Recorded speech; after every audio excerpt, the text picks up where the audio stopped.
آج کی ویڈیو میں آپ کے ساتھ شیئر کرنے لگی ہوں، کچھ کچن کی شاپنگ تھی، کچھ اسکن کیئر لی تھی، اور ساتھ ساتھ ہمارے وہ حاجی حضرات جو حج پہ گئے تھے اب ان کے واپسی کے ٹائم شروع ہو چکے تھے، تو اس میں وہ ویلکم بھی شامل ہوگا۔ السلام علیکم ایوری ون، آئی ہوپ کہ آپ سب ہوں گے ٹھیک ٹھاک، اپنے اپنے گھروں میں ہوں گے خوش۔ ہمیشہ میری کوشش ہوتی ہے آپ کے ساتھ کچھ ایسی ویڈیوز شیئر کیے جائیں جس کے ساتھ ہمارے دین سے محبت بڑھتی چلی جائے، اور ہم اپنے اذکار اور اس کے ساتھ ساتھ ہم قرآن پاک کی تلاوت اور عبادات کی طرف بھی تھوڑا بہت توجہ دیں، تاکہ ہماری وہ خوبصورت روٹین جو کہ ہم صبح سے شام تک کرتے ہیں اس میں ایک خاص آئیڈیل ٹائم ہمارا اس چیز کے لیے بھی ہو جائے اور ہم اس کے عادی بننا شروع ہو جائیں۔ یہ ایک اتنی خوبصورت عادت ہے کہ جس کو کہ آپ یہاں پہ دیکھتے ہیں کہ آپ صلی اللہ علیہ وسلم کا ارشاد ہے کہ جس کے سینے میں کچھ بھی قرآن نہ ہو وہ ایسا ہے جیسے اجاڑ گھر۔ تو اس میں تاکید ہے کسی مسلمان کے دل کو قرآن سے خالی نہیں ہونا چاہیے۔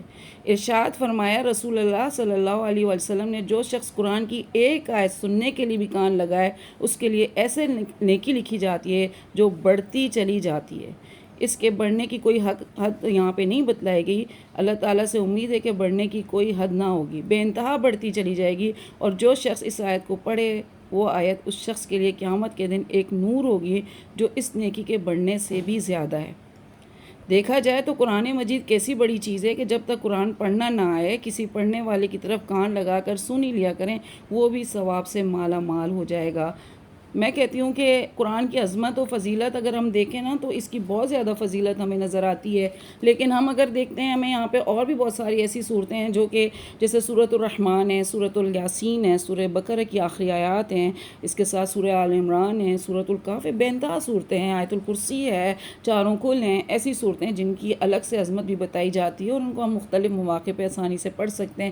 بہت سارے لوگ تو اس طرح کی صورتوں کو حفظ بھی کر لیتے ہیں تاکہ وہ کہیں چلتے پھرتے پڑھیں تو ان کو آسانی ہو جائے۔ نہیں تو پھر یہ ہوتا ہے کہ کچھ لوگ قرآن مجید کی تلاوت صبح کی روٹین میں لگا لیتے ہیں، اس سے بھی بڑی برکتیں گھر میں آتی ہیں، تو ان برکتوں سے ہم کیوں محروم ہیں؟ تو مقصد آج کی ویڈیو میں یہی تھا کہ میں آپ کے ساتھ کچھ ایسی چیز شیئر کروں، جیسے آج میں سوچ رہی تھی میں آپ کے ساتھ سورۃ الرحمن کے بارے میں شیئر کروں کہ کیا آپ نے کبھی یہ سوچا ہے کہ دل بے چین ہے، دعاؤں میں لطف ہی نہیں، اور زندگی میں بڑی بے سکونی سی آ گئی ہے۔ تو ایسا ہر انسان کے ساتھ ہوتا ہے، میرے ساتھ بھی کچھ ایسی چیزیں شروع ہو چکی تھیں۔ پھر توجہ بہت ساری چیزوں کی طرف جانے کے ساتھ ساتھ کچھ وظائف اور اس کے ساتھ قرآن مجید کی صورتوں کی تلاوت بھی اسٹارٹ کی، اور ان کے بارے میں اپنی کچھ نالج بھی بڑھائی، اور روزانہ سورۃ الرحمن کی تلاوت بھی اس میں شامل تھی۔ ہم اپنی ڈیلی روٹین کو بہت ساری چیزوں کے ساتھ اٹیچ کرتے ہیں، مارننگ روٹین ہوتی ہے، ایوننگ روٹین ہوتی ہے، نائٹ روٹین ہوتی ہے، اسکن کیئر روٹین ہوتی ہے، اپنی ہیلتھ کیئر روٹین ہوتی ہے، بہت ساری روٹین ہماری زندگی میں ہماری بنتی چلی جا رہی ہیں، اور اس کے اوپر بہت سارے لوگ بہت ساری ویڈیوز بھی بناتے ہیں اور ہمارا فوکس بھی ہوتا ہے، اور واقعی ان ساری روٹین کو فالو کرنے سے بہت فائدہ ہوتا ہے۔ ایک تو آپ کی جو ہے نا مینجمنٹ اچھی ہو جاتی ہے، آپ جو اپنے کاموں کو بہت اچھے طریقے سے کرتی ہیں، آپ کی ٹائم مینجمنٹ بہت اچھی ہو جاتی ہے۔ اسی روٹین کے اندر اندر ایک اور ایسی روٹین ہے جس کو کہ آپ ایڈ کر لیں گے تو میں کہتی ہوں کہ وارے نیارے ہو جائیں گے آپ کے، اور ایسی زبردست برکتیں بھی آپ کو حاصل ہونا شروع ہو جائیں گی۔ تو جناب سورۃ الرحمن نے میری زندگی پہ بڑا اثر ڈالا۔ یہ صرف ایک سورت ہی نہیں بلکہ اللہ کی رحمتوں کی یاد دلانے والا ایک خاص میسج ہے۔ سورۃ الرحمن کی مشہور آیت ہے فَبِأَيِّ آلَاءِ رَبِّكُمَا تُكَذِّبَانِ۔ کتنی ہم بچپن میں چلتے پھرتے تھے تو بہت سے گھروں سے تلاوتوں کی آوازیں آتی تھیں، خاص طور پہ سورۃ الرحمن زیادہ تر گھروں میں لگی ہوئی ہوتی تھی، جیسے اسکول جا رہے ہوتے تھے، یا پھر ہم لوگ جو ہے نا پبلک ٹرانسپورٹ سے جب کالج یونیورسٹی جانے لگے تو اکثر گاڑیوں میں بھی صورتیں لگی ہوئی ہوتی تھیں جس میں سورۃ الرحمن لازمی ہوتی تھی، اور پھر اس کا آیت کا جو ایک یہ ترجمہ تھا کہ پھر تم اپنے رب کی کون کون سی نعمتوں کو جھٹلاؤ گے۔ تو اس آیت نے مجھے ہر روز اللہ کی نعمتوں کو پہچاننے اور ان کا شکر ادا کرنے کی عادت ڈالی۔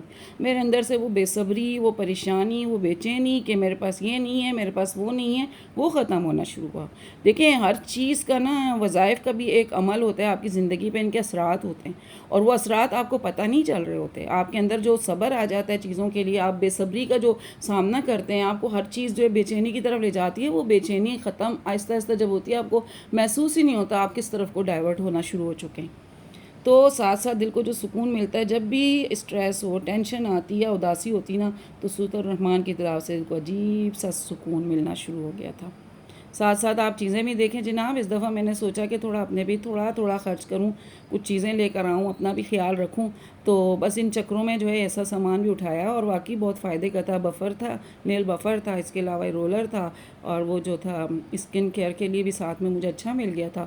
میں کہا چلیں, نہ تو اس کا چارجر ہے نہ اس میں سیل لگ رہے ہیں, تو مینول چیز ہے, کام آسانی سے ہو جائے گا ہمارا, تو ہم کر لیں گے. تو اس لیے اس طرح کی چیزیں پھر میں اٹھا ہی لیتی ہوں.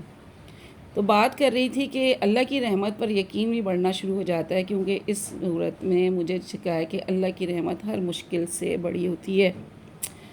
اور سب سے بڑی بات یہ ہے کہ پازیٹیوٹی کی طرف موو ہونا شروع ہو جاتے ہیں, شکایتیں کم ہونا شروع ہو جاتی ہیں, اور شکر کرنے کی جو آپ کے اندر صلاحیت آنا شروع ہوتی ہے, اس کے بارے میں تو آپ اندازہ ہی نہیں کر سکتے. زندگی کے بہت سے مسائل کو نئے نظریے سے دیکھنا شروع کر لیتے ہیں. تو اگر آپ اس صورت کی تلاوت کا آپ کو ٹائم نہیں ملتا, تو آپ نے ہینڈ فری لگایا ہوتا ہے, آپ کچن میں ہوتے ہیں, آپ کہیں واک کر رہے ہیں, آپ کہیں جا رہے ہیں, آپ آرام سے اس صورت کو سن سکتے ہیں.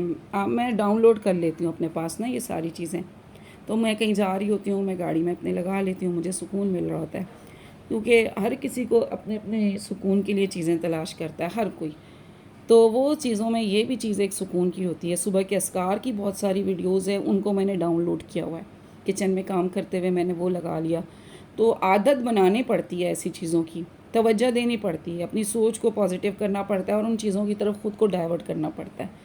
قرآن پاک کی عظمت اور اس کی فضیلت تو ہمیں ہمیشہ ہی کہنے کو, سننے کو, دیکھنے کو ملتی ہے, کیونکہ اللہ پاک کا کلام ہے جو آج اسی حالت میں موجود ہے جس حالت میں وہ آیا تھا. تو سب سے پہلی چیز جو ترمذی میں ہے نا, کہ رسول اللہ صلی اللہ علیہ وآلہ وسلم نے فرمایا کہ جس کے سینے میں کچھ بھی قرآن نہ ہو, وہ ایسا ہے جیسے اجاڑ گھر. اس میں تاکید ہے کہ کسی مسلمان کے دل کو قرآن سے خالی نہیں ہونا چاہیے. ارشاد فرمایا رسول اللہ صلی اللہ علیہ وآلہ وسلم نے, جو شخص قرآن کی ایک آیت سننے کے لیے بھی کان لگائے, مطلب اپنی توجہ لگائے, اس کے لیے ایسے نیکی لکھی جاتی ہے جو بڑھتی چلی جاتی ہے, آگے بڑھتی جاتی ہے.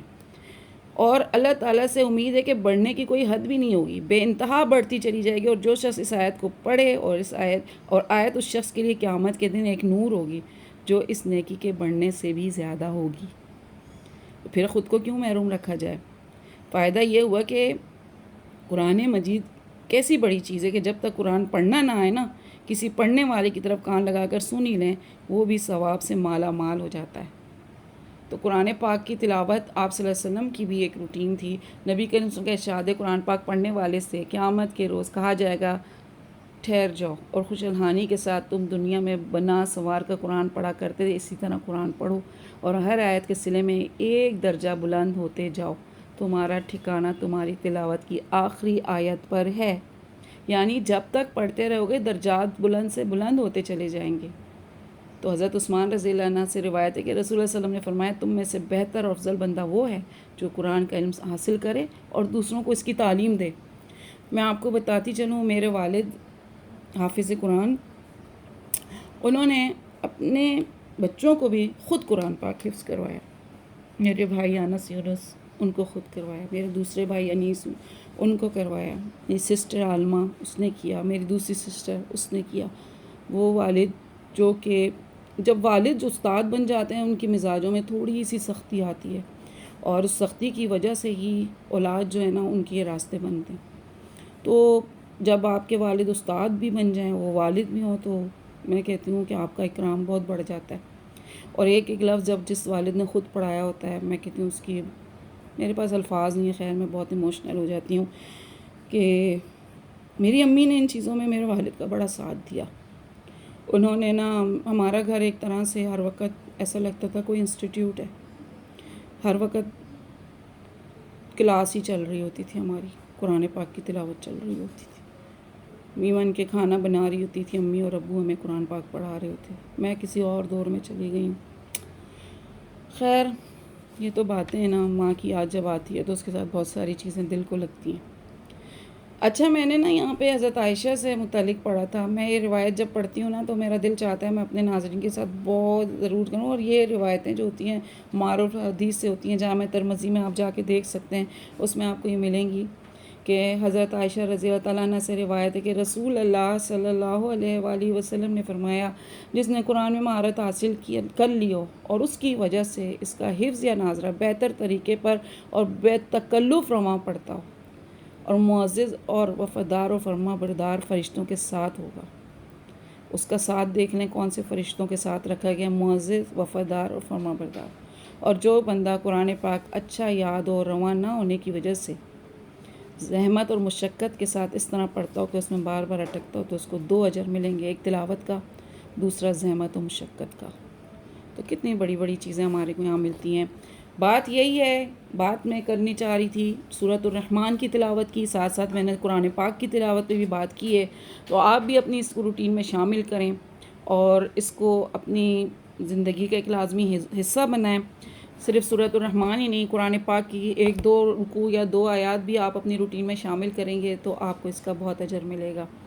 آپ کو میری پچھلی ویڈیوز کی طرح یہ ویڈیو ضرور پسند آئی ہوگی۔ ویڈیو پسند آئے لائک کریں، شیئر کریں، سبسکرائب کریں اور دیں مجھے اجازت۔ ملتی ہوں میں آپ کے ساتھ کسی اچھے اور نئے ویڈیو میں۔ ٹل دین، فی امان اللہ۔